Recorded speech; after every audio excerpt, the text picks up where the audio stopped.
Hi అండి. Welcome to my channel life is beautiful. వాళ్ళు అందరికీ కొత్త సంవత్సరం అంటే ఉగాది. కానీ ఇప్పుడు చాలామంది న్యూ ఇయర్‌ని స్పెషల్‌గా సెలబ్రేషన్ చేసుకుంటున్నాం కదా! ఈ సంవత్సరం మీ న్యూ ఇయర్‌ని స్పెషల్‌గా ఇలా సెలబ్రేషన్ చేసుకోండి. అప్పుడు మన జీవితంలో ఎన్నో మార్పులొస్తాయండి.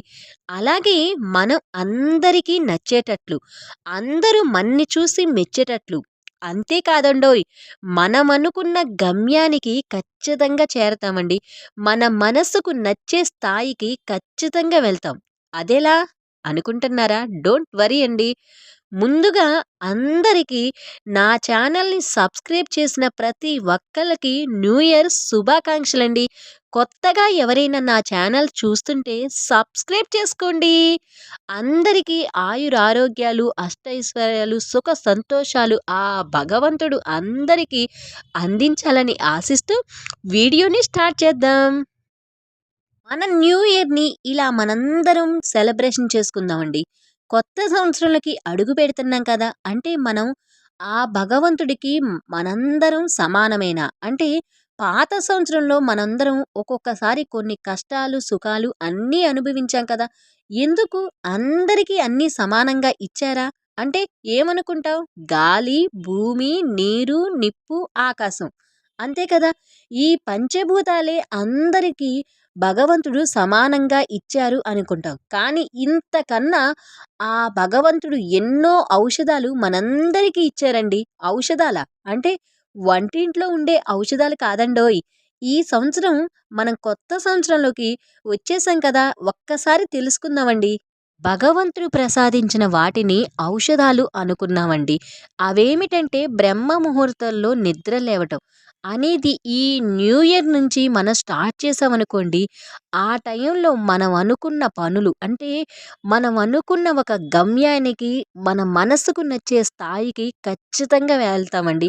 అది భగవంతుడు మనందరికీ సమానంగా ప్రసాదించిన వెలకట్టలేని ఔషధం అండి. ఆ టైంలో మనం లేవటం అలవాటు చేసుకుంటే ఇది మనకు ఔషధంగా నిజంగా ముమ్మాటికి ఔషధంగా పనిచేస్తదండి. రెండోది సూర్య నమస్కారం. సూర్యుడికి అంటే ఆదిత్యుడికి నమస్కారం చేయటం కూడా మనం అలవాటు చేసుకుంటే మనకు ఏదో తెలియని శక్తి నిజంగా ప్రసాదిస్తారండి. ఈ న్యూ ఇయర్ నుంచి ఒక్కసారి స్టార్ట్ చేయండి. మూడోది నిత్య అగ్నిహోత్రం. అంటే యాగాలు, యజ్ఞాలు, జపాలు కాదండోయ్! మనం అగ్ని అండి. అగ్ని లేనిది అసలు ఏమీ లేదు గదా! వంట చేయాలన్నా ఏ పనైనా అగ్ని. అగ్నిది అగ్ని అందరికీ తెలిసిందే కదా! మనం ఒక్క 2 నిమిషాలైనా వంట చేసేటప్పుడైనా నమస్కారం చేయటం. అంతేనండి. నాలుగోది ప్రాణాయం. 10 నిమిషాలైనా మనం ప్రాణాయం చేయటం అలవాటు చేసుకునేది కూడా ఒక ఔషధమేనండి. ఔషధం ఎంత బాగా మనందరికీ తెలిసిందే. ఔషధం అనేది ఎంత వెలకట్టలేనిదో. హ్మ్.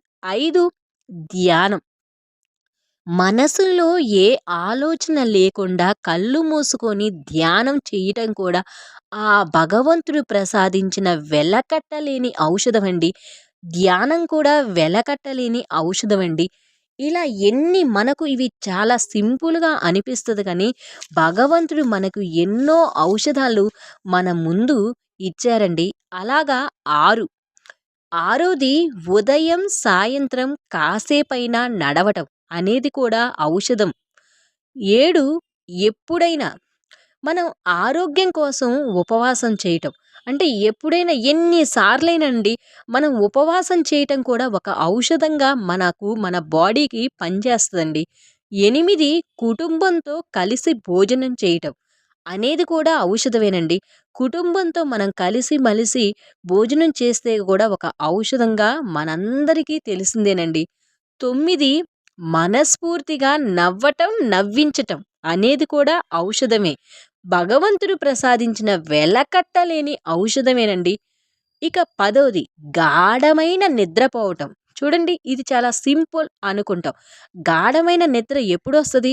మన మనసులో ఏ చెడు ఆలోచన లేకుండా ఎవరినో ఏదో అందాము, ఏదో చేద్దాము, ఇంకా ఏదో సంపాదిద్దాం ఇంకా అని చెడు ఆలోచన లేనప్పుడే మనకు గాఢమైన నిద్ర వస్తది కదా! అది గూడా మనసారా మనం గాఢమైన నిద్ర పోవటం కూడా ఆ భగవంతుడు ప్రసాదించిన ఔషధమేనండి.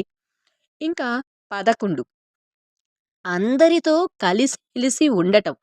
కలిసిమెలిసి ఉండటం గూడా భగవంతుడు ప్రసాదించిన ఔషధమేనండి.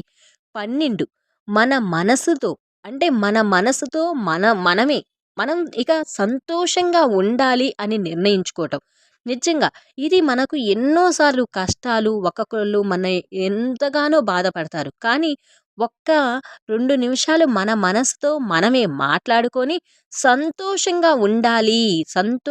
ఉండాలి అని నిర్ణయించుకోవటం కూడా ఒక ఔషధమేనండి. ఈ న్యూ ఇయర్‌లో మీకు ఎప్పుడైనా అనిపించినప్పుడు ఒక్క 2 నిమిషాలు మన మనసుతో మనం మాట్లాడుకొని సంతోషంగా ఉండాలి అని నిర్ణయించుకోండి. అది కూడా వెలకట్టలేని ఔషధం కదా! ఇక 13 మన మనసు ఎప్పుడు ఎదుటివారిని క్షమించే గుణం. నిజంగా ఒక్కొక్కసారి మన మనసును ఎన్నో రకాలుగా బాధ పెడతా ఉంటారు. ఎంతో అవమానిస్తారు. ఇంకా ఎన్నో మనం అనుభవిస్తూ ఉంటాం. కానీ ఒక్కొక్కసారి క్షమించే గుణం, అలాగే అందరితో సానుకూలతగా ఉండటం కూడా ఆ భగవంతుడు అందరికీ ప్రసాదించిన ఔషధమే కదా! క్షమించే గుణం అందరికీ ఇచ్చారు కదా! అలా భగవంతుడు ప్రసాదించిన ఔషధమే కండి. ఔషధం మన శరీరానికి, మన మనసుకు, మన బాడీకి ఎంతగానో పనిచేస్తుంది కదా! ఇక 14 భగవంతుడి పట్ల ఎప్పుడూ నమ్మకం. నిజ నిజంగా ఆ భగవంతుడి పట్ల నమ్మకం అనేది మనకు ఉంటే, ఇక ఎన్ని కష్టాలైనా, ఎన్ని అవమానాలైనా అన్నిటిని తట్టుకోలేస్తామండి. అలాగే ఆధ్యాత్మిక జీవితం గడపటం. అంటే ఎప్పుడు ఆధ్యాత్మికత కంటే ఎన్నెన్నో పుస్తకాలు అని అన్నీ కాదండి. ఒక్క 10 నిమిషాలైనా మన పూజా మందిరంలోనైనా, అలాగే దేవుడి గుళ్ళల్లోనైనా 10 నిమిషాలు ఏ ఆలోచన లేకుండా ఆధ్యాత్మిక జీవితం గడపటం అనేది కూడా ఆ భగవంతుడు ప్రసాదించిన వెలకట్టలేని ఔషధాలండి. ఇంకా 15 అందరికీ మంచి జరగాలి అని మనస్ఫూర్తిగా కోరుకోవటం కూడా ఔషధమేనండోయ్! నిజంగా ఒక్కొక్కసారి మనకి తెలియకుండా ఎదుటివారి గురించి కూడా మనం మనస్ఫూర్తిగా ఆ భగవంతుని కోరుకున్నప్పుడు మన మనసు చూడండి ఎంత ప్రశాంతంగా ఉంటదో! అలాంటిది అది కూడా ఒక ఔషధంగా మన శరీరానికి, మన మనసుకు పనిచేస్తది కదా! ఇతరుల కొరకు మనం ఆ భగవంతుణ్ణి ప్రార్థించటం కూడా ఔషధమేనండి. అంటే ఇతరులు మనం ఒక్కొక్కసారి వాళ్ళు మనం ఏదో చేశారని ఏదో అనుకుంటాం కదా! కానీ వాళ్ళు కష్టాల్లో ఉన్నప్పుడైనా మనం ఆ భగవంతుడిని మన కోసం మనం ఎప్పుడు ఆ భగవంతుడిని పూజించటం, ఎన్నెన్నో కోరుకోవటం కాకుండా అందరూ ఎదుటి వాళ్ళు కూడా అందరూ మంచిగా ఉండాలని కోరుకోవటం, ప్రార్థించటం కూడా ఆ భగవంతుడు ప్రసాదించిన వెలకట్టలేని ఔషధమేనండి.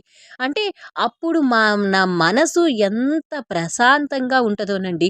అప్పుడు మన శరీరం గాని, మన మనసు గూడా ప్రశాంతంగా ఉంటది కదా! ఇంకా 17 కష్టం ఉన్న వారిని మనసు నొచ్చేటట్లు మాట్లాడకుండా సహాయం చేయటం. వాళ్ళు కష్టాల్లో ఉన్నారని మనం అవమానిస్తాం. అది కూడా చెయ్యకుండా మనసు నొచ్చేటట్లు మాట్లాడకుండా ఉండటం కూడా ఒక ఔషధమేనండి. ఇంకా 18 అసలు కొన్ని సార్లు తెలియకుండా నిశ్శబ్దంగా ఉండటం, మాట్లాడకుండా ఉండటం కూడా ఔషధమే కదండీ! మనం ఎ ఎన్నెన్నో ఏమి మాట్లాడకుండా ఆ టైంలో ప్రశాంతంగా, నిశ్శబ్దంగా ఉండటం కూడా ఔషధమేనండి. ఇక 19 ఇక చాలు, ఇక చాలు అని మన మనసులో మనస్ఫూర్తిగా తృప్తి చెందటం. అంటే ఇంక మనకు ఎన్ని లేసిన దగ్గర నుంచి మన ప్రయాణం ఎన్నెన్నో ఆలోచనలతో రన్నింగ్ చేస్తా ఉంటదా? కానీ ఒక్కొక్కసారి మన మనసు మనమే మాట్లాడుకొని ఇక చాలు అని తృప్తి చెందటం కూడా ఒక ఔషధంగా మన మనసుకు, మన బాడీకి అంత బాగా ఔషధంగా పనిచేస్తుందండి. ఇక 20 ఆ భగవంతుడితో మనసారా మంచి మనసుతో మాట్లాడటం. చూడండి, ఇది వెలకట్టలేని ఔషధమండి. ఒక్క 5 నిమిషాలైనా, 10 నిమిషాలైనా మనసారా మంచి మనసుతో, చెడు ఆలోచన కాకుండా ఆ భగవంతుడిని, ఎవరికి నచ్చిన ఆ భగవంతుడిని మనస్ఫూర్తిగా, మనసారా ఒక్క 5 నిమిషాలు మాట్లాడడం అనేది వెలకట్టలేని ఔషధమండి. రోజంతా మనకు ఎంత ఔషధంగా పనిచేస్తదో. ఇవన్నీ చాలా సింపుల్, ఈజీ అనుకుంటారు. కానీ ఒక్కసారి మనసు పెట్టి మీరు ఆలోచించండి.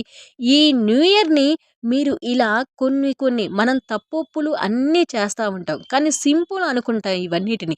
ఇవి మనం ఎక్కడ, ఎప్పుడు మనకి ఉపయోగపడతాయా అనేది ఆలోచించుకొని ఒక ఔషధంగా, ఔషధం అంటే మనందరికీ తెలిసింది ఎంత బాగా పనిచేస్తాయో.